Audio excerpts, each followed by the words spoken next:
And a good Tuesday evening, everybody. Chris McDonald with you on this election night, Tuesday night. Man, I tell you what, we are so excited to have my dear friend Bianca Gracia with us on the phone, and she's going to give us a little bit of perspective. We've got breaking news out of Texas tonight, not just on the Paxton election, but we got some other RHINOs that have seen the door. Bianca Gracia, the one and only, my dear friend, my amigo. It's good to see you. It's been a while. Good to see you tonight on the McFiles. How are you, dear? Well, I am good, Chris. Thanks for, having me on tonight to discuss what's happening in Texas. This is amazing. I am so happy and so glad with most of the results. I think there's only one I'm not very happy about, but for the most part, I'm very happy with the results. Me too, buddy. We'll talk about it. Let's talk about Paxton first. That's the breaking news. He has not just beat John Cornyn tonight. He has beat him by nearly 20 points, and it's unbelievable, isn't it? And not only that, Bianca, I was listening tonight. Cornyn outspent him 9-1, and John Thune raised over $100,000 or $100 million. I don't know how much it was. $100 million. $100 million. It's ungodly to put in his campaign, and for nothing. I mean, he got nothing out of this. And I think it's a message to Thune tonight. I think it's a message to all these RHINOs. That's what I said today on One American News. I was on One American News, and I said, this is a message to Thune tomorrow when he wakes up that he better pass that Save America Act, or we are coming for him next. We're coming for him next. And I think that he needs to realize that, look, Trump, I don't think I've ever seen a time where, in the past when Trump has back people, it's sort of been a 50-50 thing. He's 100% right now. He has been 100, I think it's 137-0, the number of individual elections that he's backed the candidate and they've won. That never happens. That's a miracle. Right. That's just a miracle from God. And they say that considering that there's people who are upset about the war, there's people that are upset about, a lot of the things happening in the Trump administration. But look, his base is still alive and kicking. I mean, it shows that people are not abandoning Trump. They really are not. No matter what happens, people are still standing behind what he's doing. And this sends a message to the rest of the RHINO GOP swamp people who thought that they were just going to start scheming and trying to take, our president out and make him look bad and, come up with stories and, try to come up with a negative campaign smear on him. I think that this says it all, Chris. Oh, I do too. And not only does it say it all, but it's not just Paxton tonight. Bianca, Chip Roy, who's another mega hater, who's somebody else that's out there just wish-washing and not getting the job done. He goes down by 10 points tonight. Actually, I got to defend Chip Roy there. I personally know Chip Roy.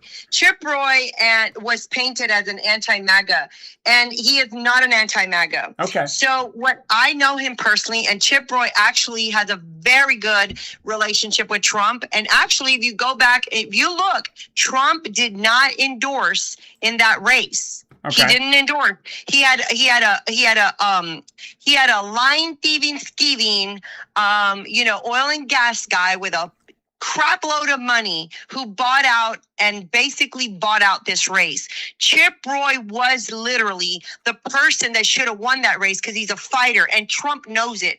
Trump knows that he would hold everybody accountable on that Capitol Hill to get stuff done for Trump. Trump would call Chip Roy and say, hey, what do we need to get this done? Chip Roy would stand up against the establishment for Trump, and it made it look like he was anti-MAGA, but he wasn't. Now, the day that he called and he said, oh, the MAGA, whatever, they only took that little piece. They didn't see the whole thing. What happened is there was a faction of people that started calling Chip Roy's office, and they were threatening his employees. Wow. And Chip Roy said no more. And he said, this MAGA, that's when they took it out of context. Okay. And said, hey, when he said that the MAGA, whatever, maggots or whatever, he was very upset that they were threatening his employees. These are little kids. I say they're little kids, Chris, because I'm a 50-year-old. So these are little kids. These are 20, 30-year-olds. It's like my son Right. working, and you're calling Chip Roy's office and threatening these little kids. Come on now, seriously. So Chip Roy drew the line. They took it out of context. They tried to say he was an anti-MAGA. He was never anti-MAGA. Did he do some things that, voted certain things? But, yes, he did. He stood his ground. There's something about Chip Roy that he is very principled. He will not cower down, and he will not compromise, and you can't buy him out. That's the thing about Chip Roy. You got to appreciate that. He will not be compromised, and he can't be bought out. Cannot be bought out. So you got to like people like Chip Roy. So he's not what people think. He is not what people think. And I'm going to tell you right now, we just handed over the state of Texas to an attorney general that has no not legislative. He has no judicial experience. He's never stepped in a courtroom. He's never fought a case. He's never been in a courtroom. We have just handed over the state of Texas to a person who is unqualified for that position. So for Kim Paxton, for us to have a champion who has fought thin and through for Texas out of the Attorney General's office, we are now handing over this Attorney General's office to a little chihuahua that has no idea how to play in the sandbox. No idea. We are going to lose big when it comes to Sharia law, when it comes to any kind of fundamental rights. We're going to lose because he doesn't know how to fight. He's a chihuahua. He's not a pit bull. He's a chihuahua. And the state of Texas is going to come back, and they are going to regret ever voting for that guy who lied about being a MAGA person. He was not a MAGA person. If he was really a MAGA person, he would have gotten Trump's endorsement. I got you. So was the Roy race the one that you wasn't happy about tonight? That's the only one I was not happy about. Okay. Well, Al Green's gone. We can rejoice in that. Yeah, he will not be back. Jasmine Crockett's career is over because she was running against. Yes, thank God. She was running against Terrico tonight, who's going to be the Democrat opponent of Paxton. So what you're telling me, chance. No chance. You was telling me then what you're saying is the guy that beat Roy is. Let me get this straight. Are you saying that he's the one that's going to leave the void in Texas, or Paxton's election and the guy behind Paxton is leaving the void in Texas with the Attorney General? So the guy that is going to take over Kim Paxton's position is going to be a void. It's going to be null and void because we're going to not have anybody who's really, truly fighting for Texas because he has no idea what he's doing. He has no experience. Can they fix that? Or is that something that the Texas voters have? The Texas voters have now, they're gonna find out real soon. They're gonna find out real soon that when you have an open border, you ain't gonna have anybody who's gonna fight and who's gonna win the cases because he doesn't know how. Okay. Well, we'll be watching that, and I hope that Texas will see the light. What is your take on some of these other races tonight? We've got, it looks like that, we've got this crazy, we hadn't talked in a while, me and you. So I know. So we've got Tom Sell out of Lubbock. Now, listen, Tom Sell went into a runoff with Abraham Enriquez. You would have thought that Abraham Enriquez, he was trying to run on a Trump ticket. Abraham Enriquez was this little kid who's like, young little Hispanic boy. But listen, they've done some very bad things, him and his mama. And they were trying to run him for this office. And every single Hispanic organization out there in the country endorsed Tom Sell because Tom Sell was the right person to send to office, into office. So Tom Sell won tonight. I'm very happy about that. And it was like almost a 70-30 split. Right. It was like 65 something. And then we had Mueller and Briscoe Cain out of my new congressional district. So Mueller got the Trump endorsement. Briscoe Cain is actually, if you remember, he's the one I ran against in my last Texas House seat. He was nasty. He's nasty boy. Nasty. Listen, I'm going to tell you something. I'm going to say it here. To your live audience. Because I love the Lord. But let me tell you, the Lord will eventually unseat you and sit you down where you don't belong. Let me tell you something. That boy, and people knew it, he had everybody fooled in our district. He presented himself as some little married man with 4 little kids, and he's like some Christian evangelical, and presented himself to be some champion. He was not. He was not. He actually lives a private life in the LGBTQ community with an arranged marriage, and his wife has known it all along. And so I am so happy that he has been not reelected at all. So now he's not even in the House there in Texas, but now he's not going on to Congress. So thank Jesus for that one. So he's out. He's out. Let's see. We had Orlando Sanchez, who won in Harris County for county judge. So Lena Hidalgo's out, obviously, and we're going to have Orlando Sanchez now on the ticket in November. I don't know that he can win against a Democrat, though, because Harris County is very blue. It's very, very blue. So I don't know what's going to happen with that. But we definitely have those seats. Now, Beau French, I think he ends up winning that railroad commissioner seat. It looks like he was up and he was declared the winner. And then I don't know how the Court of Appeals, they had some Allison Fox and some other male that was running. I'm not sure. I haven't seen the results on them. But yeah, I mean, I think, but look, Kim Paxton was a big one. That was a big one. You know how long we've been trying to unseat Cornyn? Oh, we've been trying to unseat A Cornyn long for time. like 10 years. 10 years. We've been trying to unseat that old man for 10 years. Yes. And we finally found a candidate that could, beat him. And listen, with less money. Money. The money thing is amazing to me tonight. That and it was almost arrogance, Bianca. I was seeing that Bush Jr. and Karl Rove. They basically gave Cornyn $15,000 apiece. It's the Republican establishment has gotten so cocky and arrogant. They think they can literally buy these elections now. And I think that it's not just a message to Thune, but it's a message to the establishment tonight. The McConnells, the Thunes, the Bushes, and all of this bunch in Congress. And I can name the names, but I think that they're hearing from us, the people. We are people tired of these Republicans telling us one thing to our face and going to D.C. and doing something else. Look, the Democrats are a bunch of evil demons, but at least they do it to your face. They at least tell you what they're going to do, and they go up there and do it. Republicans act like the angels. They act like that they're going to the warriors for the people. They hide. Yep, they hide behind. They hide behind all this stuff, do they not? Is that an accurate description of what happened tonight? That's very accurate. Very, very accurate. I always used to say this, Chris, and I think I've maybe talked about it before. I've talked about the fact that, I've said, look, it was like when Governor Abbott, if you remember, Governor Abbott, remember when he ran against, what was it? Beto O'Rourke. Beto O'Rourke, yeah. Beto O'Rourke?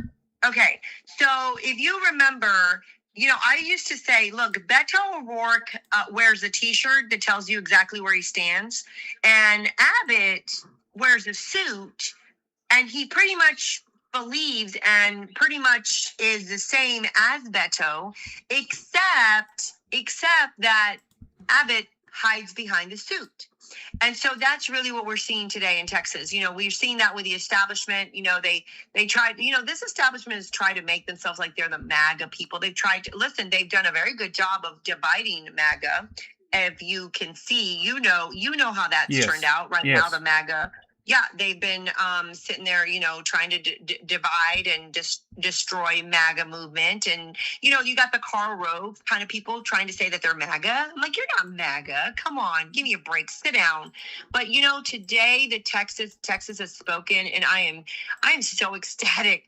I'm so ecstatic that the grassroots showed up. And listen, they were trying to say that Kim Paxton was not going to win, but 20 points? 20 points is a rout. That's like a 90-0 win in football. I mean, look, anytime in politics, it's over 3% or 4%. People realize that's percentage. We're not talking 20 votes here. We're talking 20% of the vote. It was almost like a 65-35 win tonight.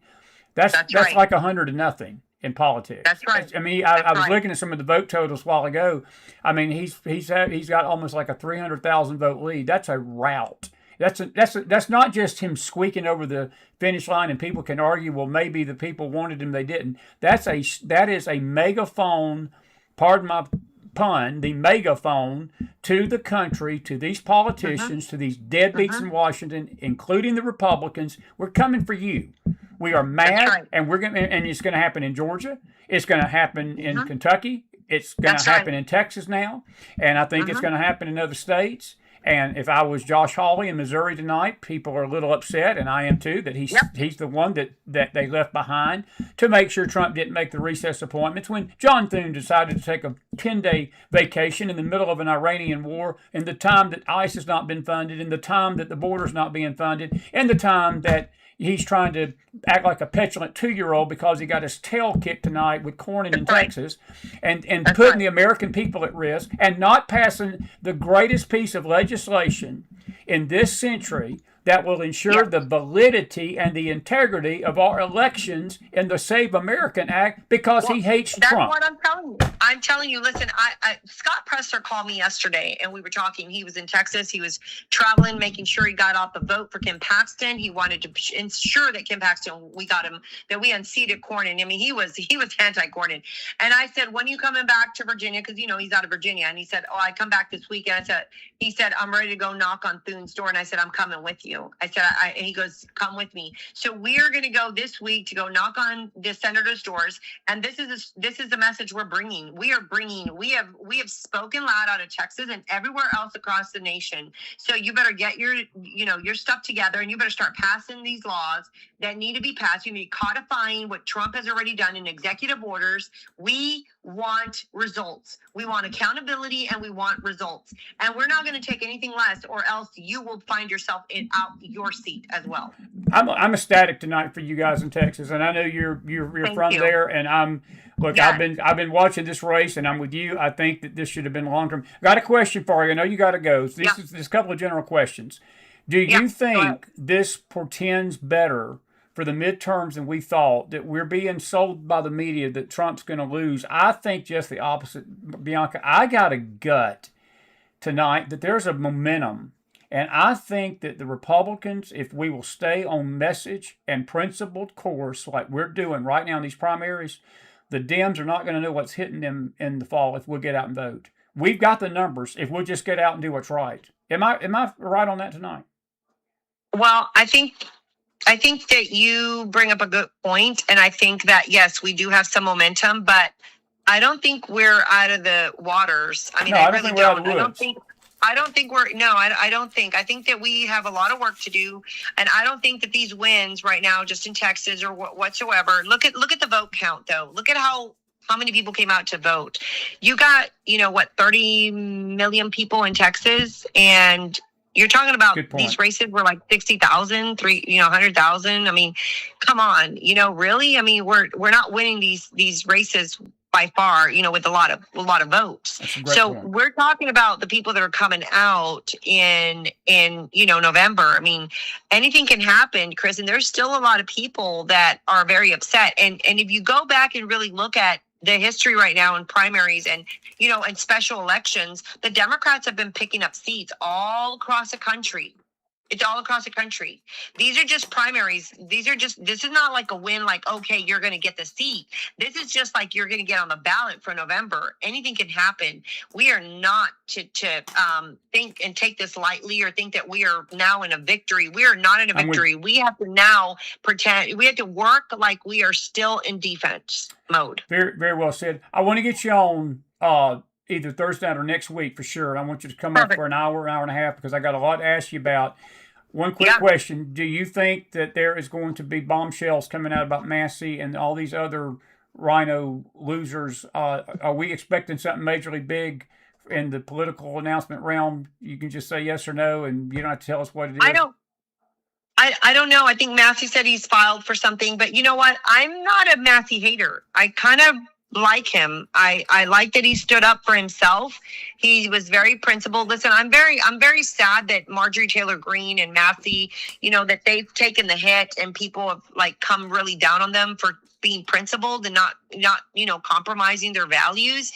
I mean, look, if we're voting for people just so that they can just toe the line, I mean, then we're no better than the Democrats. Okay, so we can't get mad when people stand their ground.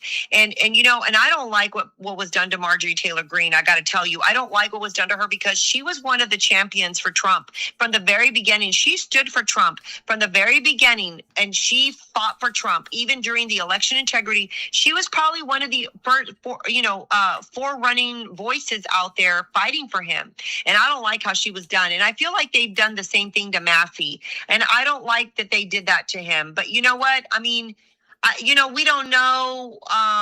There may be some things that we don't know about. We just don't know what we don't know. I will tell you one thing. I am very happy that we were able to get rid of Tony Gonzalez out of Texas. That guy needed to go. Yeah. So there is some cleaning house going on, within Washington, D.C. And I think this next this election in 26 and 28, I think we're going to see a very different America. Oh, I do too. I think there's something in the air. I do, buddy. Listen, I know you got another media gig. Go ahead and go to that. I'll get with you. I got another media hit. Yeah, we'll plan a meeting. We'll plan a show longer, and we'll talk about all this stuff. Love you. Thank you for being with me tonight. Thank you, Bianca. All right. God bless. God bless you too. Bianca Gracia, folks, and we've got a very special guest coming up right behind her in just a second. We are wonderfully glad to have everybody tonight, and this young lady. And she will appreciate me calling her young. I'll just say this, folks, and everybody's entitled to their opinion. I don't agree. I don't agree with Bianca's assessment of Margie Taylor and Massey. I think they were both losers. That's just my opinion. But that's why me and Bianca get along so good, because we differ in opinions sometimes, and we have discussions. And she's entitled to it. And I understand her point about the principal part. They're just losers. And they're traitors. That's the way I feel about it. And we can disagree on that and still love Bianca, and y'all can too. But put some fire in that house for Bianca. And we're grateful that she's been with us tonight. But I have got a wonderful dear friend that we have not talked to in many years. And we're going to bring her into this discussion. Another Texan tonight. Let me see if she'll answer this phone here. And let's see. Bear with me just a second. Well, let's see here. That's her voicemail. I'll just have her call me, and we'll see if she can be with us. Denise Martin is coming up here just shortly, and let me just say this, and I'll just. We were talking about principled. The way I look at it, if Margie Taylor Greene is so principled, why she moved to Costa Rica, and you've got Ken Massey down there with her tonight, basically vacationing with her. And here's Denise Martin right here. Here she is right here. There's my dear friend on the phone with us live tonight, the one and only, the absolute fabulous Denise Martin from long ago. How are you, buddy? Well, I am just doing fabulously now that I've got a new senator. Yes. How are you, darling? No, it's good to see you tonight. You're on the live with us, and I'm so grateful. It's been such a long time, and it's my fault. I've just gotten busy, and I've not reached out to you enough and talked to you and called you, and I know you've been busy too. But you were on my mind all day today, and the Lord kept telling me, said, you need to get a hold of Denise Martin tonight. And sure enough, I'm grateful you're here with us. For those of you that don't know, Denise is with us. She was with us from the beginning. And she used to be on our show when we were the McFiles and didn't know what we were doing. Not that we know what we're doing any more now than then, but it's so good to see my old buddy. Hey, I know there's an excitement in the air. I'm not from Texas, but I tell you what, I'm doing a happy dance tonight because these RHINOs are adios amigio. I'm saying they're falling one by one, aren't they? It has been an absolutely fabulous night. Everybody I know is just on cloud nine. It's funny because I don't even know, other than us having open primaries in Texas, which we're trying to close, but the RHINOs has prevented it. But I really don't even know how Cornyn got the votes he did. He is not well liked in Texas at all. To me, it is the end. I think, I can't remember who it was. One of the girl reporters from Texas is the end of the the Bush, Karl Rove era. Absolutely. It sure is. Well, it is. He's one of the last ones to go, and he should have gone a long time ago. Why has he been able to hang on, Denise? How has he been able to hang on so long? I think he just rode on the ticket with, Abbott, and back then Paxton was running for AG, and he was kind of sandwiched in there. Dan Patrick's another one we need to get going sometime, but we gotta tackle it one at a time. But I think he just kind of got sandwiched into the mix, and then he's just a good old fella. And then he, of course, got in really good with all of the establishment, Bush, Karl Rove, all of that ilk, and they have all feathered each other's nests, just like I was reading just a few minutes ago that John Thune can't be bothered to spend a dime to get the Save America Act passed, but he spent millions trying to get Cornyn reelected. And I would even dare say, I'd go a tad further. I think that people were wondering why President Trump did not endorse Paxton sooner, and I really believe I read somewhere, and this just hit me 100%. Might have been clandestine, but I really do believe that John Thune and all of the establishment up there in Washington thought they could buy Cornyn another term by negotiating with the Save Act, and then when they weren't going to, Post wasn't going to give, then I think they saw the writing on the wall. Yeah, and John Thune ought to take a real big whiff of the air tonight. I had a friend in the chat the other night. She asked about Abbott. I want to ask you a question. Me and you've had a lot of discussions about him from day one. Through the years, and has your opinion changed about him? Are you still feeling that he has not done Texas wrong? What's your thoughts on Greg Abbott? Because she asked the question, and it was during a face show, and I didn't want to get into the politics. And just in case Gloria Garcia is out there tonight, Gloria, this is for you. But you got your opinion that Abbott is not. Bianca before you tonight said that he's basically Democrat in a suit, where Beto O'Rourke was Democrats in a sandal. Is Abbott been good or bad for Texas? Abbott has been a disaster for Texas, and I'll tell you why. I remember way back when we had discussions about him, and you sit there and tell me, Doc, I'm just telling you, the border guys are telling me he is no good, that he is all talk, no action. And I went, oh, no, he's going to do great. I remember that. I got full faith. Oh, my gosh, yes. I bought it hook, line, and sinker. And I'm going to say after, how many terms has he had? He's starting his fourth. Fourth, yes. We have been absolutely just inundated by the whole world.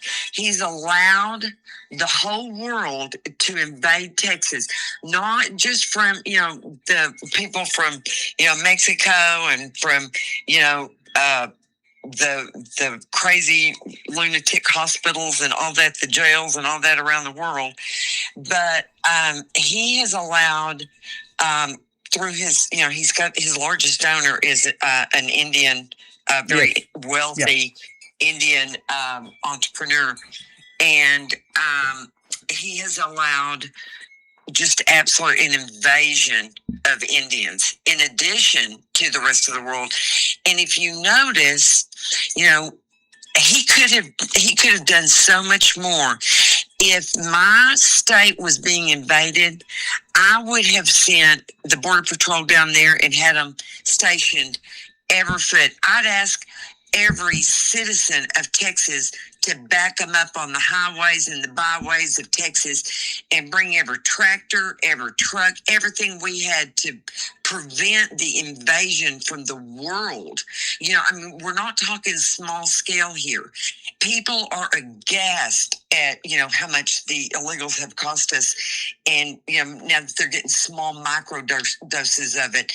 We have been supporting them for decades in Texas, not just their their health care, but we have paid for their education of their young that they've brought here and now are citizens of the United States, because a lot of them had them here. But we have paid for their housing, their food, their electric, their water, giving them every kind of incentive in the world to come, and it's all happened on his watch. Our property taxes has skyrocketed in Texas. People can, are just taxed out of their homes in every term. Oh, I promise I'm going to do something about taxes this time. Yeah, well, we've been waiting, 12 long years, and it hadn't happened yet. So I'm not holding my breath. I can tell you that much. But, the only way, yes, there's worse. If I have to, I will hold my nose and I will vote for the men. Well, that's the next question. Gloria's in the house tonight. She says, well, who do we vote for? And that was my next question. You just answered it. So you hold your stage. You hold your nose and vote for this. The day after I cast my vote for him, I'll be working towards electing the next governor of Texas, and it isn't going to be no Greg Abbott. I can promise you that. I think this will be his last ride. Who's in the wings over there, buddy? Who's in the wings? I'm telling you, we have some fabulous people to choose from. We've got Brian Harrison out in Waxahachie. We've got Brandon Gill coming up. Gill. I could definitely see him. Yes. My very own rep is Mitch Little. His handle's at real Mitch Little. And I really think he could be, AG material, possibly, maybe the Supreme Court or something at some point. Just a really brilliant man, seems to be mega very, very, just has a lot of common sense and really looks at things in a good analytical way. So we've been very delighted. I helped get him elected because he only won by like 300 votes. We got another RHINO out before him. So we've got some really good talent, but I'm going to tell you this. Texas has also got, we're not through cleaning house. We've got Dustin Burrows from my very own hometown of Lubbock, Texas. That man is absolutely Bush number 2. He is the sorriest excuse for a RHINO piece of that I have ever encountered in my life. And we've got another one out in McKinney, the McKinney, where I can't think of his name right now. We've got some places we still got a lot of work to do. We just have a strong presence here in Texas, with our open primaries. It's very difficult because they always get our candidates watered down. We've got to get them in there and get those primaries closed. But we got Tom Smith on the Court of Appeals elected tonight. So we're really making strides. It's just a long slog, particularly when you have a speaker, Dustin Burrows, that puts Tallarico, the blasphemer, and the weirdo that thinks that Texas would ever go vegan. Yeah, and God's binary. He believes God's binary too. He's just as bad as Gumby, huh? He believes God's binary too. I mean, was it non-binary? Non-binary, non-binary. He's okay with abortion and killing our babies. Yes. He did not say in the Bible that it would be better to have a millstone wrapped around your neck, thrown into the deepest sea, than to ever come against or harm one of God's babies or children. That's the Democrats, Denise. That's the Dems, buddy. It is. That's the Dem party. And that's why I just do not know how anybody of faith can vote that for the Democrats. I really do not. Not with them, not only okay with murder in the first trimester, but take it all the way up to birth. And then, if they make it through and they're by some miracle are still born alive, you leave it there to die in misery with no help. Let that baby scream and cry for help as you turn your back on them. That's what they want. But I'm going to tell you something. People have woke up in this country. We're not taking that anymore. And people of faith are just absolutely, standing on their soapboxes, Come on. in the town square, and calling out for other Christians. And the best part about it, Chris, is our revival that we're waiting on is starting with our youth. Yes, it is, buddy. I'm so grateful you said that's exact. Absolutely. If you look at our college campuses, if you look at the stats on church attendance, you know who's coming back in droves? Young men. Young men. And you know that where the men go, eventually the girls follow. That's true. Because we're always scouting them. But that's okay. If they get them in church, who cares? We don't care why they go. We just care we get them there so they can hear the word of God. That's right, and buddy. I'm just telling you, I take this tonight just as a sign that Texas is as committed to taking Texas back as we are in taking our country back. We got to start, even back during Post's first term, and what's his name? I don't care for him now, but I used to call him Kansas. Now I call him Chubby Cheeks, but he's on the Ozempic or whatever. Now he's gotten all skinny and ugly. But, he warned us that they had come in and infiltrated our country all the way down to the local PTA. And I have never forgotten that. And it's true. Even in my own little town here in Texas, we've had a great Mayor Babbitt, and not only did he have a foreigner run against him last time, but he was one that with a conviction sheet along my lawn. People found out about it right before the election. Yeah. And I'm going, oh my gosh, narrow. You look and it's just everywhere. So we really do have to start. There's so many towns here in Texas that have already been flat taken over. The only way we're going to be able to rectify that is if we are successful in our fight against the H-1B visas. That and, hoping that they're going to continue to keep our border closed. And I think we just have to take it to the extreme and say, this is going to be a hostile environment for you. There is going to be no shelter for you here. No jobs, no checking accounts, no rentals for or buying a house on the taxpayer's dime, no medical, no food, no water, no nothing.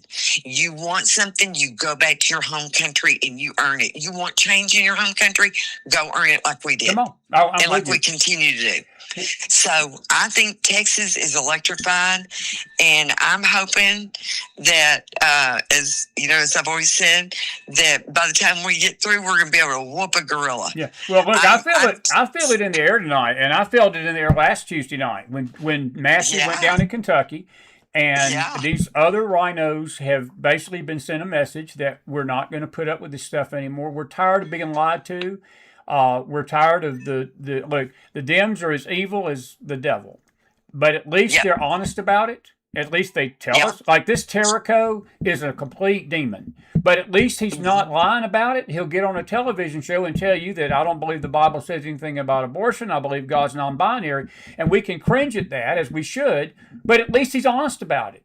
I would rather him be that way than to be a Republican that gets on that camera and says something contrary to that, but believes the other in his heart and goes and betrays us. That's worse to me. That's worse to me. Is it not most of the time, not always, but most of the time, the devil looks you in the face and never denies he's the devil. That's true. That's not the way he works. That's true. He doesn't ever deny it. He denies what he represents and what he's after. That's where they get you. Just like these RHINO politicians do. But it's our own fault because we went to sleep at the wheel. Now we are awakened. There is no excuse because there's never going to be a generation that doesn't have to be awake and at the wheel. We cannot. They told us, you can have it all. You can work, particularly for women. You can work, you can have family, you can do it all. That's bull. You can't. You have to prioritize. There's only 24 hours a day. in a day for anybody. And I think that they told us that with our politics. Oh, here, you just go vote for me and I'll take care of it for 4 years while you go on and live your life. You don't have to be worried. Just keep reelecting me every 4 years, as they quietly sell us out behind our backs. That's what they've always done, Denise. Yes, but we're reaping the benefits of our decisions of handing it off to them, just like we handed our children off to schools. Oh, they need to be in daycare. They need to be in preschool. They need to be in kindergarten. They need to be in 12 grades. Oh, we need them, during their college, their master's program, and their doctorates. And then when you get them back, they're going to be, little communists or socialists, because you chose convenience and to do all these other things while we raised your children. Well, we did the same thing with our politicians, and look where it got us. That is so well said. I do want to ask you about a couple of other races tonight. I had Bianca on before you. She wasn't as enthused about this one. I have to tell you, I've been sort of mixed on Chip Roy. But what is your thoughts about him going down tonight? He went down by 10 points to his opponent, and there has been people in the MAGA movement that thought he was not all MAGA and wishy-washy, and he took a beating tonight. I mean, 10 points. And again, anytime in politics, if you lose by more than 3 percentage points in the 4 and 5 range, that's a rout. I mean, you lose by 10 points, that's a rout. But what's your thoughts on the we war say in tonight? Texas, that's a whooping. That's a whipping. Well, that's a Texas whipping. Yes. I think that Chip Roy found out that Texans have a very long memory. Number one, we don't like it when you call us MFers. Yeah. I will never forget or forgive that. I'm sorry. I don't let my employees talk to me that way. Never have I ever, nor would I and them have a job the next day. Number one. Number two, he sold President Trump's agenda out and worked for DeSantis. And that was the ultimate betrayal, because this is Trump country. They can tell you anything they want, but it is Trump country, honey. I got you. So they held the DeSantis thing in 24 against him. They did, and there was a huge contingency that held his MFer account comments. I was one of them. I heard it. I have made it my personal mission to torment that man every day since. I mean, I tweeted that man. I've called. I've emailed. I've done everything again. I'll tell you another thing that really ripped his britches in Texas. He was out campaigning last time, and he was at a function, and it was like at a restaurant or something like that. And there was a family there with a young girl there, and she got up and asked him a question, and kind of challenged him. She was a smart little girl, and he was very rude to her back, and the whole place went berserk. I mean, they were booing him and all that. People don't like it when in Texas, you can call us lots of things, but you better not turn and call us, MFers. Yeah. You don't curse us. You don't talk to our children like that, and you better darn well back our president that we elected resoundingly. Yeah, I'll agree with that. I'll agree with that totally. I really do. And let me just say this. I want to ask you about the national scene a little bit. Again, we hadn't talked in so long. It's so good to see you. And I can just hug your neck for being with me. We got to stop this 5-year in between visit thing. You're gonna have to start coming on again pretty regularly. 6 years. But listen, what is your take on the overall just meltdown of these so-called conservatives? We've seen the podcasters, the influencers, but the Marjorie Taylor Greenes, the Lauren Boeberts, the Thomas Masseys, things of that nature. And I love Bianca Gracia beyond words. I love her to death, but I do not agree with her assessment that Marjorie Taylor Greene was principled nor Massey. I think that they have a right, and I don't expect any politician to just toe the line with even the MAGA line. But if they're elected to go up there and support the president, they need to do it. And if they've got an issue, and they go back to their people, they go back to their constituents, and they say, well, what do you feel like that you want me to do? Because that is what we elect our representatives to do, right? Denise. We elect them to represent us. We don't Yes, elect them to not go up there and take vacations in Costa Rica and sell us down the freaking toilet. And I yes. felt like they both betrayed the country. I do. That's my opinion. And if people can disagree with that, and they can love Marjorie Taylor Greene. She's from my home state of Georgia. And, and this idea that she fought for Trump. Well, let me tell you something. People fight for people with their mouth all the time. They say a lot of crap with their mouth, and their heart ain't in it. And when the test comes, the true motive comes out. That tells me that what they were saying with their mouth is a bunch of Adam Schiff. And I'll let people fill in the blanks about what that Or means. John Thune. Or John Thune. Or John Thune. Another one. He's another Or one. Turtle. We've got Turtle. I mean, you can make a dozen different examples.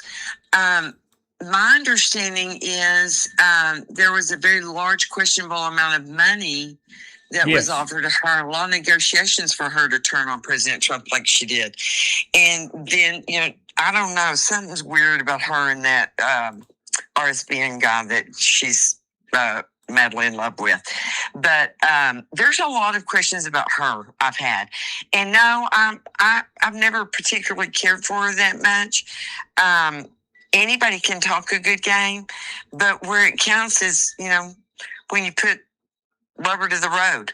When we need you, are you there? No? Well, then you're not on our team.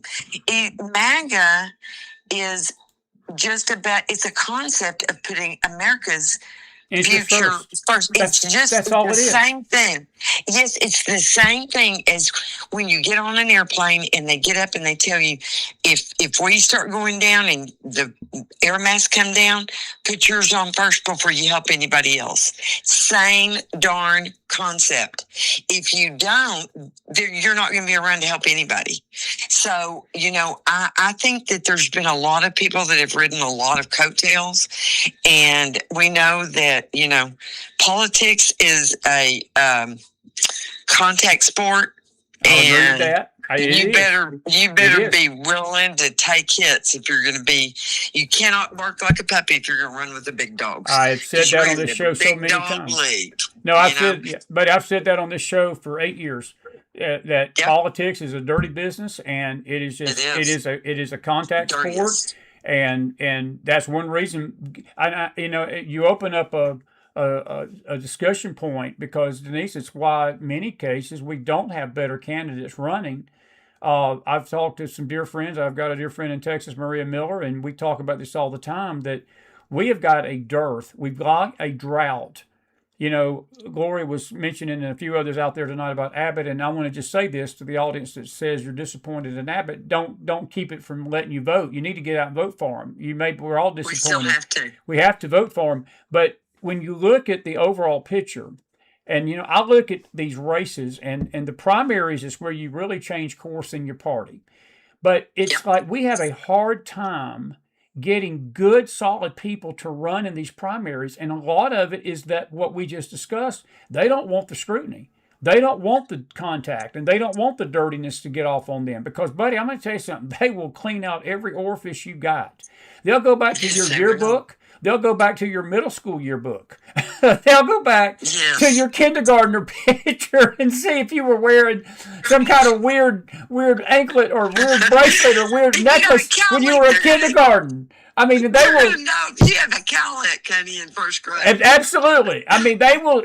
And we do this to people, and the media does it. And I can't blame these people, Denise. Nobody wants that for their family. And that's why I think we don't get any class people that they got great ideas that could change the country for the better, but they don't want to do this because of this very thing. And that's how toxic our politics has become. I hate to say this, we attract nothing but the dregs. That's what it does. It attracts people that have no character. And God knows if this country needs anything right now, it needs some people in D.C. that's got some character, that's going to stand and not change with the weather. And you can, like Trump, hate him or whatever, he does not change because of the whims of the weather. And that's what I've respected about him going all the way back to 2015. He's the same Trump that walked down that escalator with Melania nearly 11 years ago. And yes, he's mellowed out a little bit, but his principles are the same, and he still believes in the same America that he did before. You have to respect that. You don't have to like it, but you got to respect it. And that's what I want in my politicians. That's what I want in my representatives and senators that represent me. Correct? Exactly. Oh, exactly. I couldn't say it any better. But I don't know if Trump's mellowed because A little I bit. was telling that reporter the other day that she was a horrible reporter, the worst, like the dregs of society. I mean, I love how he calls a spade a spade. He does not back down. He doesn't, I'd be going, I'd be being nice to her just out of politeness. Oh no, he's like, you're the worst reporter ever. Just horrible human being. I mean, he lays it out. He dishes it. The difference is they don't, in the first term, they were the ones that would come into his press conferences and talk ugly to him, and they'd get people shouting and everything, and all that stuff, and they controlled the mic. No more, honey. It's all Donald Trump's stage now. He's the one that doles it out. All they can do is sit there and take it and ask the next question. Yeah. They can't even say anything back to him. He's the free leader of the whole freaking world, basically. What can you say to it when he calls you a horrible human being? Especially when most people know it's true. Well, you've been calling me a horrible human being. I hope he doesn't. I hope till the very day he does it, he is his same, just absolutely adorably badass self. Honestly. Well, Trump, we Southerners, I got a dear friend up in New England, John. I tell this story all the time. I've got a dear friend in New England, John Mattola. He's from New York, and the New Yorkers know Trump. And I was eating lunch with him one day here a few years back, and he said, McDonald, he said, listen, he said, the rest of the country freaks out about Trump. He said, we New Yorkers laugh at him. And I said, well, we Southerners are just like him. We just serve our little sarcasm with a cup of tea. And Denise Martin's in this category because Denise tells you like it is. But we said at least we do ours, Martin, with a cup of tea, and we'll give him a piece of lemon cake with ours. Trump don't do that. Trump don't. No, he don't offer you tea with his sarcasm and remarks. He just lets you know how he feels. I just typed out a post a while ago saying, tell him it was Daily Mail, I think, was saying, piling on Paxton and his infidelity in his marriage. And I'm going, you know what? If you looked at every one of the politicians up there, there would be not a one of them that would pass your little test. Come on, Denise. We're not voting for a pastor. We're voting for a politician. And, for them to stand up and be our representative. And I just absolutely said, Texans absolutely told you to kiss their grits. Mm-hmm. Bless your heart. That's right, brother. Hey, let me say this. The only thing the Dems right now have got, and I know this is going to sound weird, is the courts that is blocking these redistricting plans that were unconstitutional, and the RHINOs.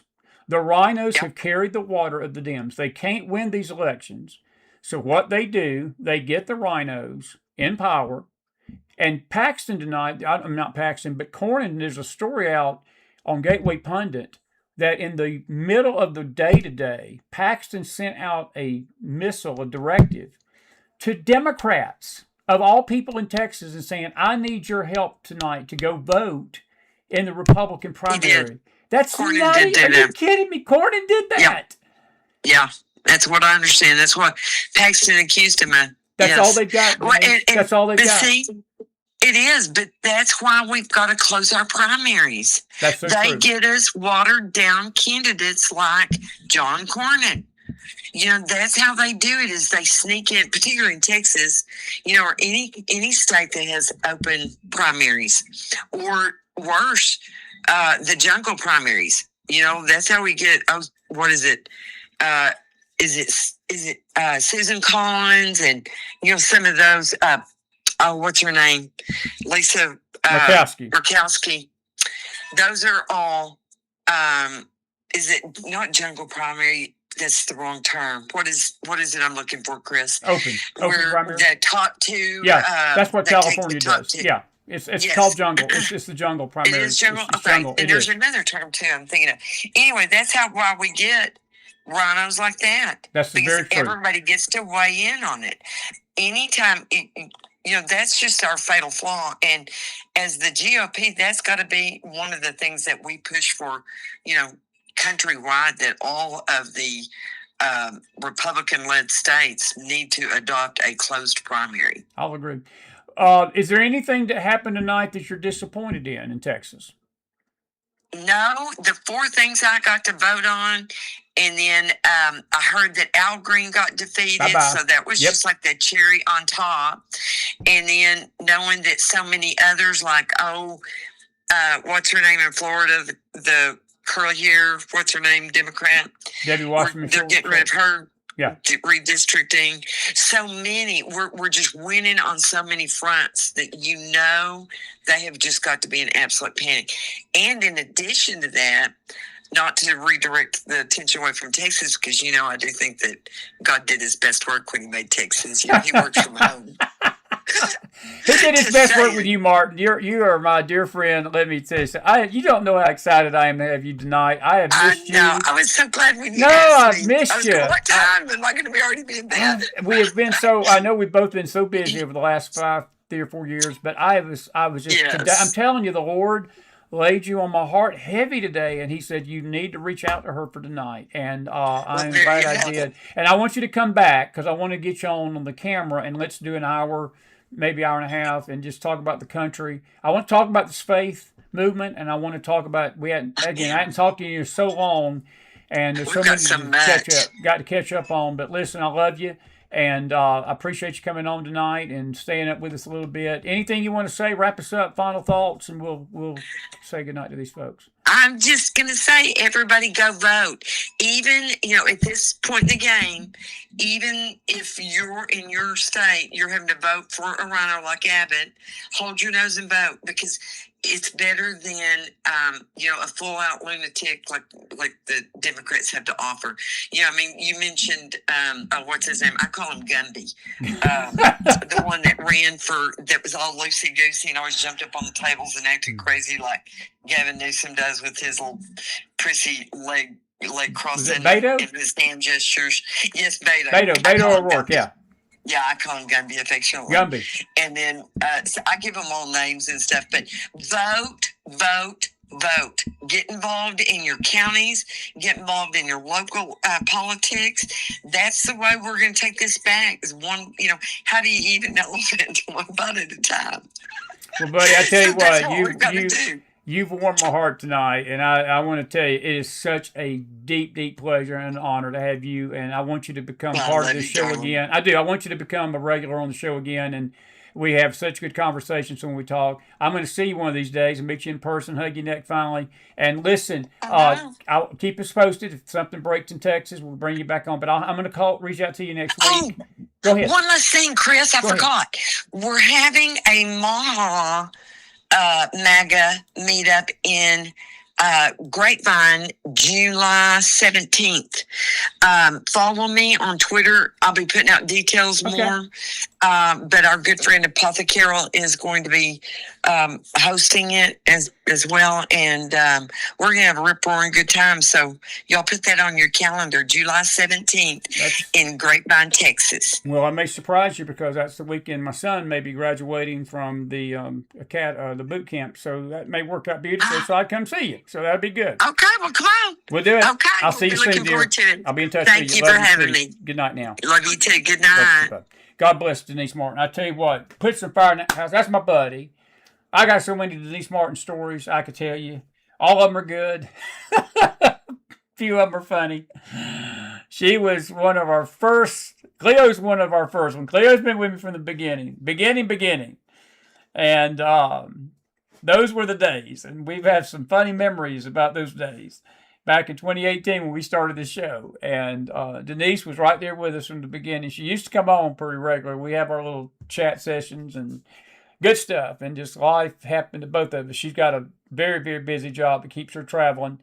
And time just flies on us all. And but I did. The Lord really constrained my heart today and said, if you want a good voice about this situation in Texas tonight, you need to reach out to her. And Bianca answered at the last minute, and I'm grateful for Bianca. And again, don't be thinking, well, Chris disagrees with Bianca, so he don't like her. And I disagree with a lot of folks. Folks, I don't mean I don't like them.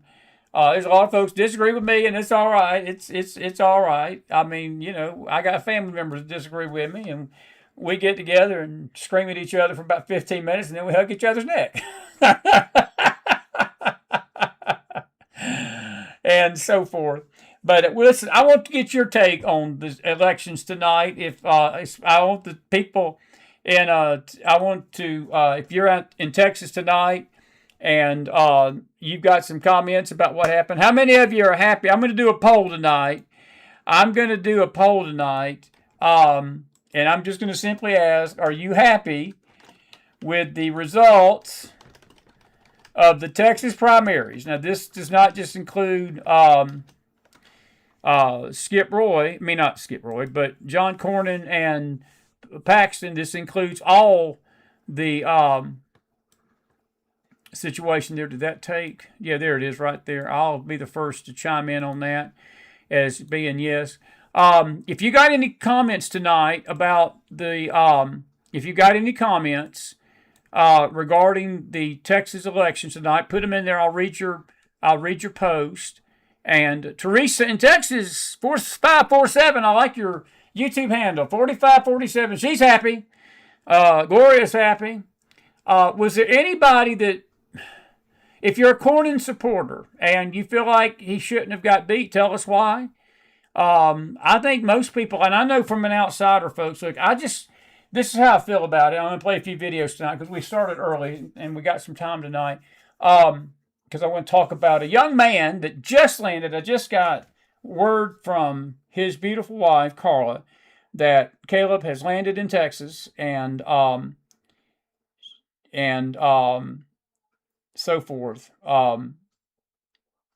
But I felt something shift last Tuesday night over this country. I really did. I felt it shift this weekend. I've felt something going on in the spirit realm, and I believe that there is a push that there's going to be a house cleaning of house cleanings. And I will tell you this. I don't care what these politicians are saying with their mouth. God knows their heart. And God knows the intentions of what they're doing and what they're not doing. He knows the efforts and the dark forces that are trying to keep our elections crooked and corrupt, to keep these corrupt RHINOs in power. And I think that he is instilling the people to go vote. What Denise Martin said tonight, I'm with Denise 1,000,000%. We cannot stop voting just because things are going in the direction they are. And I feel a swing toward conservative. I do. I believe these mega candidates are a good sign that if the mega community will come out. Now, one thing Bianca said I do agree on tonight was the votes. Overall, not a lot of people went to the polls tonight. When you look at the population of Texas and you look at the population and the GOP voter rolls, a very low percentage went out and voted. We cannot afford that in November. We just cannot afford that in November. I want to encourage you, and I'm going to do this tonight on this 26th day of May. I want to challenge this audience. I want to challenge everyone that listens to us that we need to treat this November midterms just like we treated the election of 24. Because I will tell you this, you're voting for the election. You're voting in a presidential election this November. Because if the Democrats take either one, if they take the Senate or they take the House, President Trump's agenda stops. So you're actually voting for President Trump again in November. And we cannot afford this idea, well, everything's going great in the primaries, so I don't have to do anything. No, this is just stage one. We changed course in many of these races. Think about the people tonight. Think about this. When that Congress convenes in January, Nancy Pelosi, gone. McConnell, gone. Bill Cassidy, RHINO, gone. John Cornyn now, gone. Thomas Massey, gone.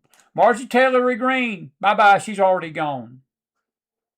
Gone. Adios, amigo. Jasmine Crockett, gone. Benny Thompson, gone. And the list goes on. And there's others that I can't think about right now. I'm going to get a list of these reckless politicians that have destroyed Washington, D.C. and destroyed this country. They're no longer going to be part of Congress. And we have got a chance. And we took it. We took it last Tuesday night. We took it tonight. And I sense a change is in the air. And these feckless Republicans had better listen up. Josh Hawley, I'm talking to you. I'm talking to Thune. I'm talking to all these. I'm even talking to Jim Jordan to a degree. You cannot tell me that there are not 5 senators that cannot get together and say, we need new leadership in the Senate. Why are they protecting Thune? I saw Todd Starnes, the former commentator from Fox News tonight. He tweeted something out, and it was right on. He said, these Republican senators have pledged their allegiance to Thune, not the country, and they sure don't want to support President Trump. Well, I tell you what. You do that, and we're going to let you know how we feel about that. We don't blindly follow that man on that rhino right there. I disagree with several things that I see that he's doing, and I don't agree in principle at times with the things he says, but I support him, and I'm going to support him because I know overall he's trying to do the best for his country. Our country, my country, his country. And as long as he's doing that, the logistical stuff and the little nitpicking stuff that I may have a different perspective on, it may not even be a disagreement. It may just be perspective. I'm going to back him. And I expect my senators and Republican senators and Senate and representatives to do the same. Rand Paul is another one. Needs to go. He needs to go. They just do. And clean house. And, the only thing you can do is pray that this new bunch that comes in don't get tainted by the swamp. I think it was Cleo out there tonight that mentioned the swamp is deep, and it is deep. And that swamp influence is deep. And we're not going to have a purity test. This is one thing Republicans do. This is one thing conservative voters do, and they shouldn't do it. We do not need to have a purity test on our candidates because, to be frank with you, ain't none of them going to pass it. And you're going to wind up handing over power to the Democrats. This is why, a great example of this is in Maine. You've got a liberal Republican in Susan Collins that votes with the president 95% of the time. You've got a complete psychopath. This guy, Panzer, is a psychopath, a Nazi, an unabashedly ashamed Nazi who's campaigning with Bernie Sanders, a communist. And the communist left-wing wing of the Democrat Party is all in on this guy in Maine. And the moderates are not sure what to do because if they don't go that way, then the left threatens to primary him. It's better for Susan Collins, even though she's liberal, as a Republican to win instead of the Nazi. And I'll tell you why. The balance of power. The Republicans, when they have the majority, they control the hearing and the committees. They control the votes. They control what comes to the floor, what doesn't. And they control a majority. That's why the filibuster needs to go. If the filibuster don't go, and the Republicans don't get things done between now and November, if the Democrats take power, they are going to nuke it, and they are going to pass things that once they get in the stream of the law, it's going to be very, very hard to repeal it. Republicans got a chance. They got a chance to do this right. But it rests on us, we the people. We got to vote. We got to vote. So, as Denise rightly said tonight, you may have to do this sometimes. And I know some people don't like to do that. I've been told by people, well, I'm tired of holding my nose. Well, sometimes you got to hold your nose. You got to hold your nose. In Abbott's case, for you Texans, and I don't live in Texas, so I'm not trying to lecture you on what to do. It's your governor.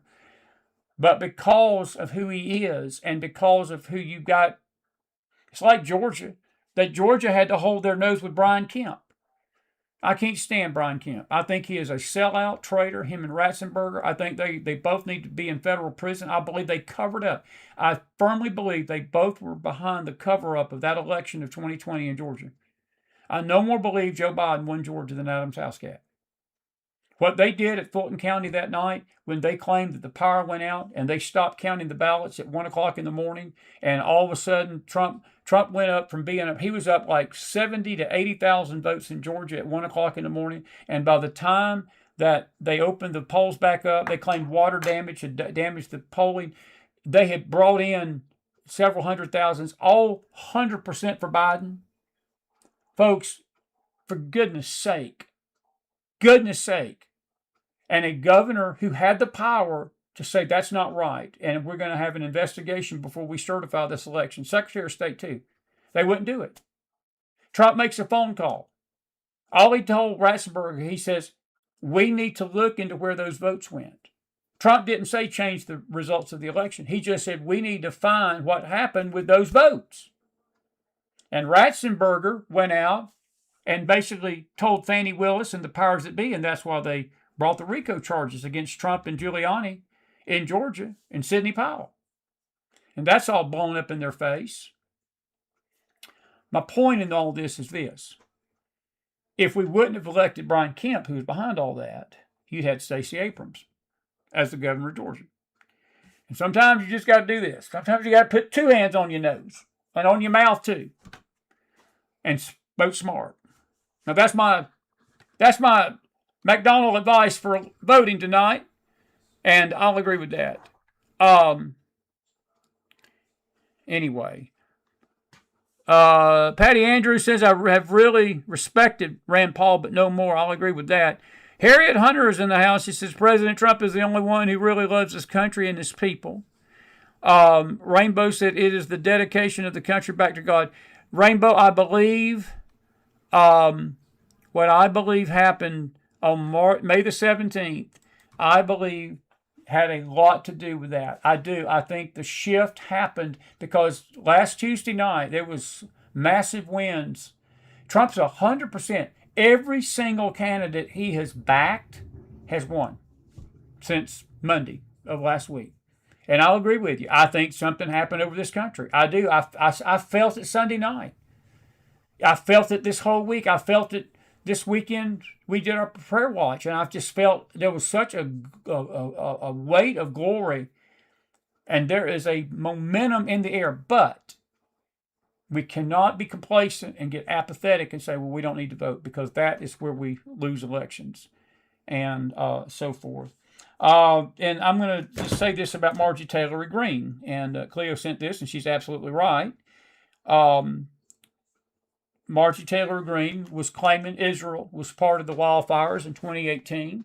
And those that feel the same way about Israel are going to agree with Marjorie Taylor Greene. I don't. I got to show you something, and some of you may think, well, I just say things on my show and that's it. I had somebody on Facebook, I don't even know who they were. I was friends with them, but I got a lot of friends. I don't even know who they were. They're just friends on the list, but I don't even know who they are. But he posted this today, and Benjamin Netanyahu, crimes against humanity. And somebody asked this guy, well, what crimes did he commit? And the guy was like, well, he committed a genocide in Gaza. And I posted the fact, I said, when you defend your country from terrorism, that's not genocide.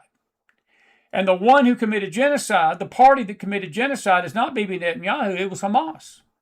Hamas is the one that was killing their own people. When Israel basically did the ceasefire, they started hunting people down that they thought were collaborators and started killing their own people by the thousands. That's a genocide. But people with darkened minds and people with anti-Semitism in their bloodstream, and this right here being blind as a bat, that's what they'll believe. That's what they believe.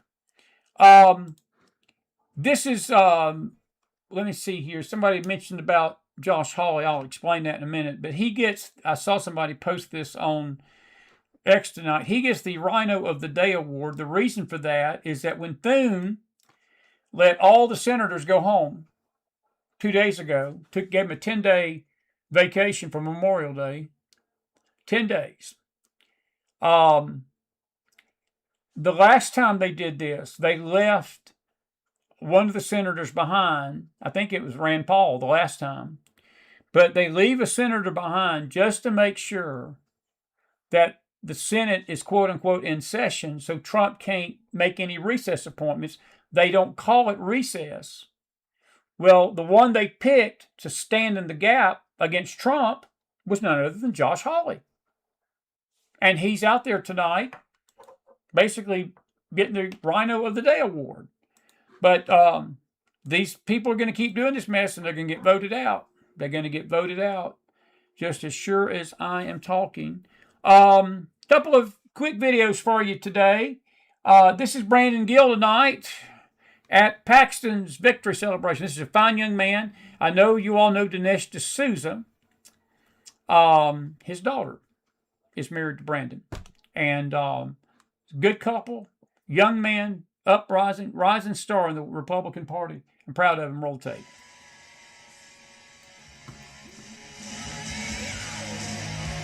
We are so back, aren't we? And you know what that means? That means that we're finally going to take our country back, aren't we?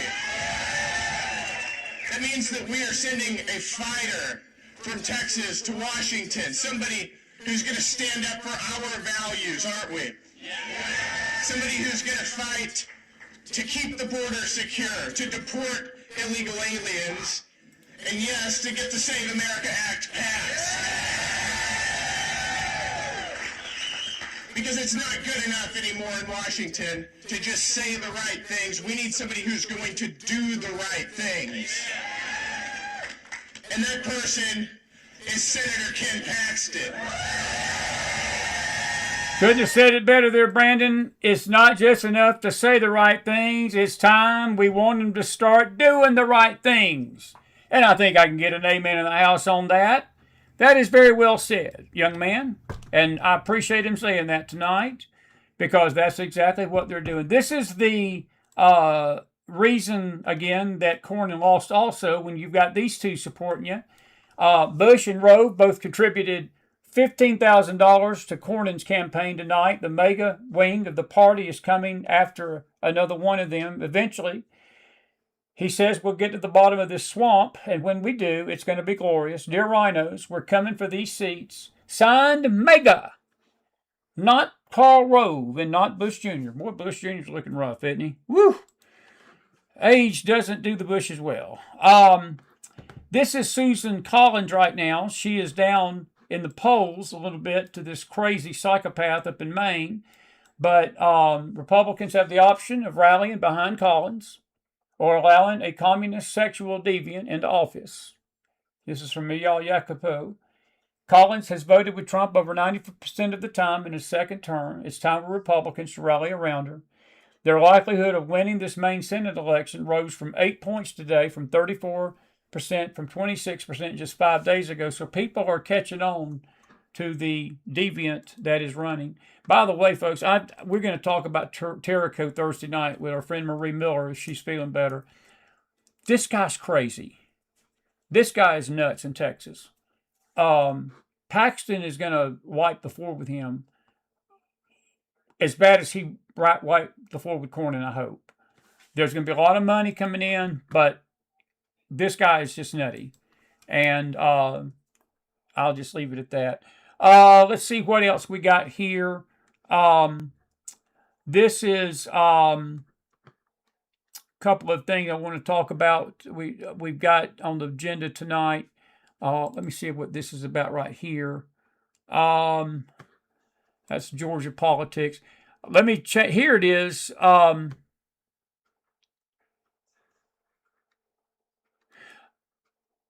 This is Cornyn tonight. This is John Cornyn's speech after defeat. Well, good evening, everybody. After a public service career lasting more than 4 decades and 18 consecutive campaign wins, tonight we've come up short in this primary runoff. A few years ago, I had a friend of mine say, "You know what makes God laugh?" He said, "When we make plans." I've spent most of my time in the Senate building the Republican Party in Texas. If this is what the Republican Party in Texas looks like, John, God's probably is laughing. I'll leave it at that. And he's in the U.S. Senate, and I've always supported the Republican ticket. He is not. And I intend to do so. He is not. Again in this general election. I've said throughout this race that I trust the voters. Well, that's the end of that. It was only a few more seconds. Ken Cronin today, this is how hypocritical our politicians get. He was on Fox News this afternoon with Bill Hemmer. Or maybe it was this morning with Lawrence Jones on Fox and Friends. He brought up the sham impeachment that the Texans, the people in the state house didn't like Paxton, and they brought the sham impeachment against him over a nothing burger. Cornyn told the Texas voters, well, you don't want to elect somebody that's been impeached for corruption, knowing good and well that impeachment was nothing but a sham. Denise talked about them bringing up Paxton's past, bringing up his marital issues, bringing up anything they can. That's the dirtiness of politics. But Cornyn sits there with a straight face tonight. I've always supported the Republican Party, when he's asking Democrats this afternoon to come vote for him. That's the kind of stuff we're tired of. And that's why he got beat by 20 points tonight almost. And it's a message. It's a message. It is a message that we're not putting up with it. Patty says Paxton was always out in the front when the states needed to take issues to court and got other states to follow. That's very true. And Tia says all these victories are the answer to the collective prayer vigil. I believe that, Tia. I believe that Christians have been praying. And, folks, that's why we got to keep praying. We got to keep praying. We really do. I'm trying to keep it on Texas tonight, but I do want to. Here's Bill Hemmer. Let me play this. We got a lot more to talk about this week, but here's Bill Hemmer. Roll tape. 8 times, he won 8. Trump endorsed on the U.S. House level 101 times. He's won 101 times. Trump endorsed U.S. Senate. He's won 8 times, and we're about to find out tonight whether or not that will be number 9, Laura. So 50 minutes and we found out tonight that it is 9. Look at that. 101 night, that's 109. 117 for 717. That's 100%. Now it's 118 for 118. 100%. 100% of his endorsed candidates has won. And Danny says, do you think Massey will expose some names on the Epstein list before he leaves office? Danny, nothing against you. Tom Massey is nothing but a liar. He's nothing but a grifter. I wouldn't believe Tom Massey if he told me that the sky was blue. I don't care. If he had those names, why hasn't he already done it? Why is he now in Costa Rica vacationing with Marjorie Taylor Greene and going on the left-wing talk shows, going on MSN Now and CNN, and acting like he's got some big revelation that he is hidden and he's going to bring this all to light before he leaves? He's had 2 years to do that, Danny. He's a 7-time congressional winner, and he got his backside thumped. So because Mr. Massey got thumped, now he's going to go out and insinuate, because let me tell you, Danny, the reality of what he's saying. He's trying to get the American people to believe that Trump's name is on that list. He's trying to get people to believe that he's got dirt on President Donald John Trump. Danny, I know you're a smart man. I wouldn't believe a word that comes out of Tommy Massey's mouth. I don't care what he does, because I don't think he's got anything. I think he's nothing but a lying piece of turd. Wasn't enough for you? Good to see you tonight. That's what I think. That's what I think. And I don't think he's got nothing. I don't think he's got a thing. Dennis Floyd says the allegations to Thune is due to money, or the allegiance to Thune. They're all in it for the money. They always are. Danny, good to see you, Dennis. Jenny Caslanova says more power washing is needed. I'll agree with that, buddy. The swamp is being drained. And Alexis Montgomery, we haven't seen you in a while. Good to see you tonight. She says patriots used to give their lives for freedom, and now some can't be bothered by voting. That's very true. Wow, that's very true. Laura, you asked about Lindsey Graham. You know, hard to say. Hard to say with Lindsey. Lindsey's sort of seen the light. When Bill Cassidy got beat, I will tell you this. When Bill Cassidy got beat in Louisiana, CNN cornered him, and they were trying to get him to pick Cassidy, be sympathetic to Cassidy. And Graham basically told CNN, he said, this is what happens to you when you don't get behind the Trump train or you get in front of it. And he said, if you don't get on it and you get in front of it, you're going to get run over. Lindsey's a smart man. Lindsey's a smart man. But what Lindsey forgot to mention to her about that train, it's not blind people just blindly following Trump over a cliff. These are we the people that are proud of the fact we've got somebody that is fighting for us now. He's not fighting for the Republican Party. He's not fighting for the Democrat Party. He's not fighting for the lobbyists. He don't need the money. He's a billionaire. He don't need their money. He don't need the money that's going through D.C. buying these politicians off. They can't buy them off. You know, Assange was asked by the illustrious Megyn Kelly, and I put that in quotations tonight, back a few years ago. She says, when all your findings, why didn't you say anything about Trump? And he said, Trump's clean. He said, I tried to dig as deep as I could to find any dirt on Trump. He said, Trump is clean. He said, I found nothing on him. He has not been tied to anybody. And he said, they've tried. But he said, we found no corruption. That's coming from Assange.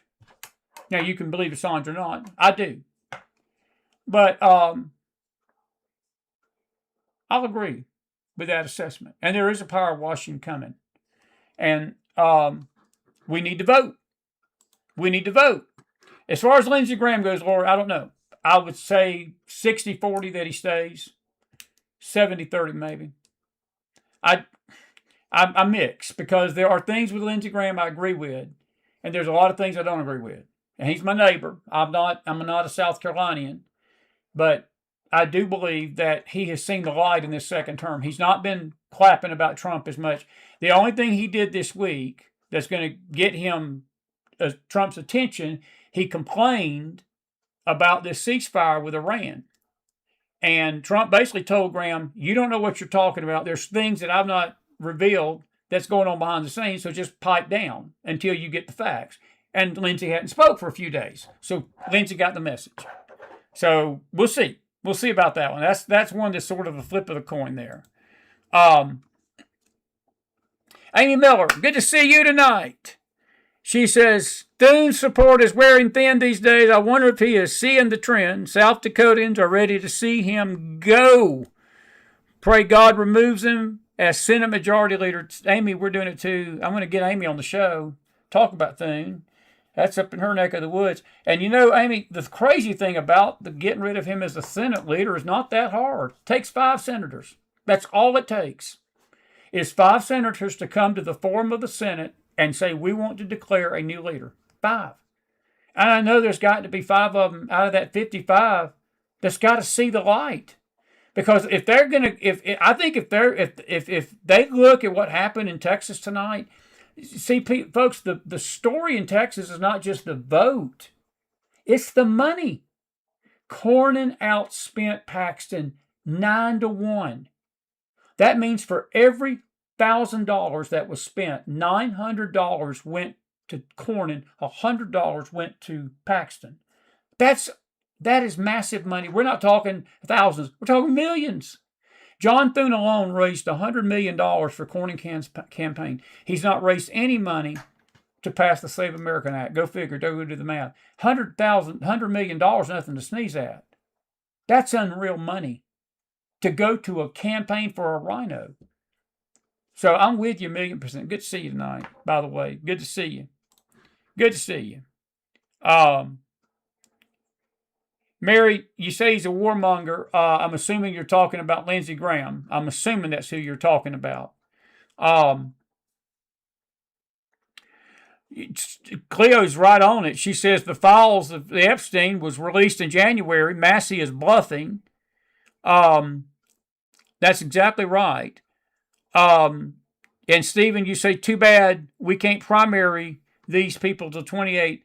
That is true. But Stephen, one thing we can do, if the people really wanted it, you can call them. You can recall them. Ask Gray Davis. We did it in California back in 2008. We got the Terminator for a few years, but that was at least exciting. It was at least a little interesting.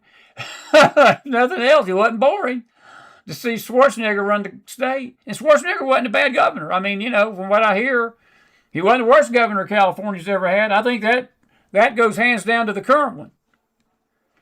By the way, Thursday night, we can talk about California. I was hoping to have Lori Mills on the house tonight. But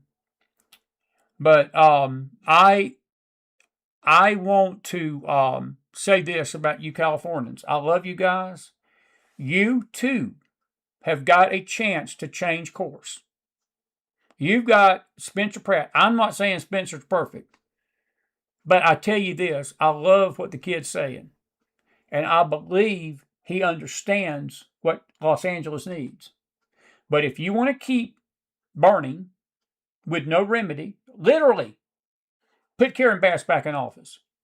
And if you Californians want to continue to wallow in the abyss of liberalism, and the abyss of high taxes, and the abyss of corruption in government, and the abyss of illegals overrunning your state, elect a Democrat. And for the governors, you've got a chance. You've got conservatives that are ready to make a difference in your state. And I pray you do. Now, before I go tonight, I've got some wonderful news to announce. And some of you that follow me on Facebook, you've already seen it. I've got a lot more to say tonight, but we're going to pick this up Thursday night. But I want to show you this picture tonight as of 9:30 this morning, 10:30 this morning. That young man, that good-looking kid right there, made me a proud Air Force dad. I was looking down at my phone, and Carla sent me the message here at 10:17 tonight, which is about an hour ago. He landed in San Antonio, Texas, safe, and his life will change tomorrow. And I want to play this. If you let me do this, I'm so proud of this kid. I tell you what, this is my youngest son, and he don't he look good? He is just I will not post any pictures of him because that hair. We were joking with him today that hair is going. It will be bye-bye in 24 hours. Enjoy that haircut, kid. Enjoy that hippie look, because it ain't going to be no hippie look in about 24 hours. But this is him today, and I want you to listen to this. It's about 1:55. This made me want to join the Air Force. This is the kids giving their oath of office. I want to play this for you, and then we're going to say goodnight. Will accumulate into a lot more personal development than the occasional leaps and bounds that you're inevitably going to make. So with that being said, did you guys have the applicant briefing where they covered your personal conduct and the UCMJ article for going AWOL, desertion, and fraudulent enlistment? Yes, sir. Do you understand everything from that briefing? Yes, sir. Do you have any questions, reservations, or reluctance about enlisting today? No, sir. And all federal service, I do believe so. Only thing I'm going to add on to what Mr. Bose probably briefed you on is at the end of the ceremony, I'm going to give you an order to fall out. What that means is you're released from the formation, you can move and gap out again. Those of you who have family here, please go spend 2 or 3 minutes with them, get your hugs and your kisses in, your last pictures. You're going to need these make these memories count. You're going to be holding on to them for the next 3 to 4 months, okay? Everybody else who do not have any family here today, Please follow me in the next room. I have your contracts up. We'll get you closed out. Sound good? Yes, sir. Room attention! Applicants, raise your right hands. And repeat after me. I, state your names, I, Paxton, do solemnly swear do solemnly swear that I will support and defend that I will support and defend the Constitution of the United States the Constitution of the United States against all enemies, against all enemies, foreign and domestic. foreign and domestic, That I will bear true faith that I will bear true faith and allegiance to the same, and allegiance to the same, and that I will obey the orders and that I will obey the orders of the President of the United States of the President of the United States and the orders and the orders of the officers appointed over me, of the officers appointed over me, according to regulations according to regulations and the Uniform Code of Military Justice. and the Uniform Code of Military Justice. So help me God. So help me God. Thank you. Return to attention. And that was my son today. There he is right there. That was him standing in the line and basically giving his oath of office. I thought I had a picture of him holding his hand up. I had a video of that. It was a video. I'll play it again tomorrow night or Thursday night. I'm so proud of this kid. And I just got news that he's landed safe in Texas tonight. So Dad's heart is full. I'm a proud Air Force dad. And I've always been proud of him. But please pray for my son. I know a lot of you have got kids that went in the military. There's just something about these youngest ones, though. I tell you, he's the baby. And I told him last night over dinner, we were eating McDonald's for the final meal. And I was laughing with him. I said, we're doing something prophetic, kid. I said, this is our last meal together in this setting for a long time. And I said, we pick our own restaurant to do it. And he just laughed. He said, we don't even own it, Dad. I said, I know we don't own it. We don't get any discount. We don't even get a discount, do we? And he said, no, we don't. But he was in such a good mood. But he told me today, he said, Dad, he said, I have never been more excited and more committed to serving my country than I am right now. And it made me so proud to hear that and to watch him lift that right hand and give that oath of office. I was ready to put on an Air Force uniform and say, let me get in there and do that with you. Let me get in there and do that with you. So, congratulations to Caleb Joseph McDonald, the youngest son of Christopher Wayne McDonald and his mom Lisa, and all of our families, Kathy and I, and Ricky and Lisa, are all proud of him tonight.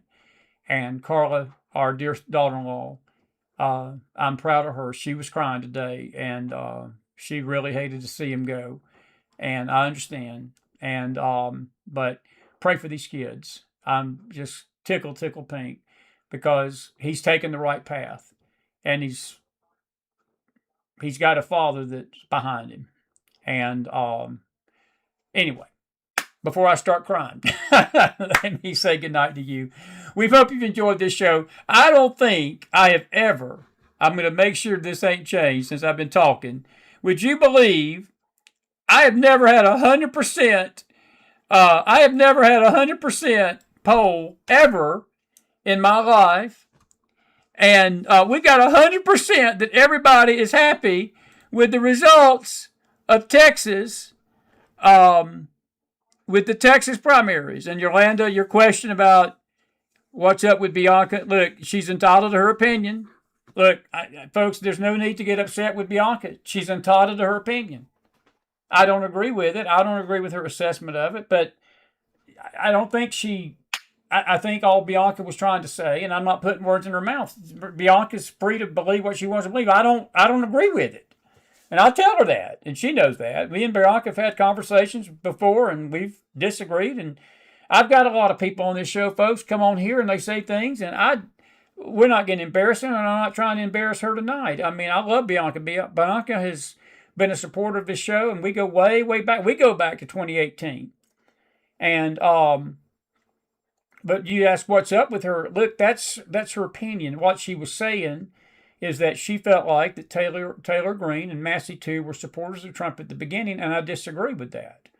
They may have verbally said things that indicated that, but it's evident that they were never on board this Trump train. Look, and I don't care if it's money, I don't care what it is that influenced her to go this other way.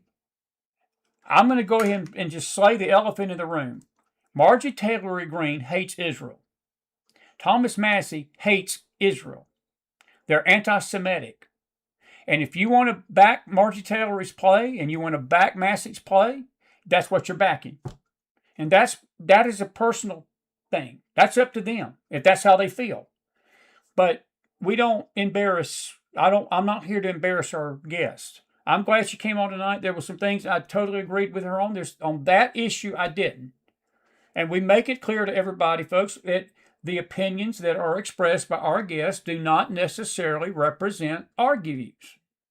And you're welcome to have the views you want. So don't make personal shots like that. I love you, Londa, and I appreciate you, and Ken, I do. I nothing personal, but I'm not going to sit here and take personal shots at her about her opinion, because we're all entitled to that. I guarantee you, I get emails every day that people let me know quite loudly that they don't agree with mine, and that's fine. I had lunch with my dear buddy Chris Altman this afternoon, and I told him I'm just at an age that I'm not going to stress out about anything anymore. I'm too old. I used to be so wired up. I look at myself from 8 years ago, going on 9 to tonight, and the Lord's used this show to do some major surgery on this Southerner. He just has. And I've just learned not just to take things in stride. And if people want to believe the lame stuff they want to believe, let them believe it. It's okay. It's not going to change me. Because it don't change my opinion.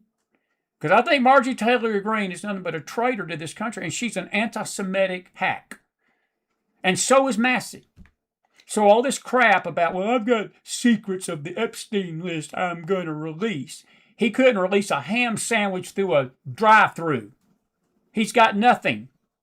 If he had something, it would have already been released. So that's all. But don't be ugly to Bianca, okay? Nothing personal. Don't be ugly to her. She's got a right to say what she has to say, and all of us do. Fair enough? Let me go back and go out on a good note about my son Caleb. I'm proud of my youngin'. I am super proud of my youngin'. And I'm a proud Air Force dad tonight. And I'm proud of you for being with me. If you enjoyed the show, put some fire in that house tonight. I will be back in the saddle tomorrow in the Bible study in the morning, 9:30 or so, 9:45, 10. And then tomorrow night is faith night. And then Thursday night, we're back at it. And we'll see who we got. I know Maria Miller's sick tonight. She would have been with me, but she'll be back with me Thursday. Magdalene will be back with me. Leslie Millway's coming this week. We won't be here with you Friday night, and we'll be hitting it hard next week. Congratulations, Mr. Paxton. We're grateful that you're going to be in the general election. And bye-bye, RHINOs. Adios, amigio. Adios, amigio to all the RHINOs. More's coming. There's more of a flush coming, and it needs to happen. God bless you. God bless your families. God bless this great nation of America. A lot more to say. We've got Thursday night to do it. God bless until then. Have a good night, everybody. Be blessed out there. Take care. Good night.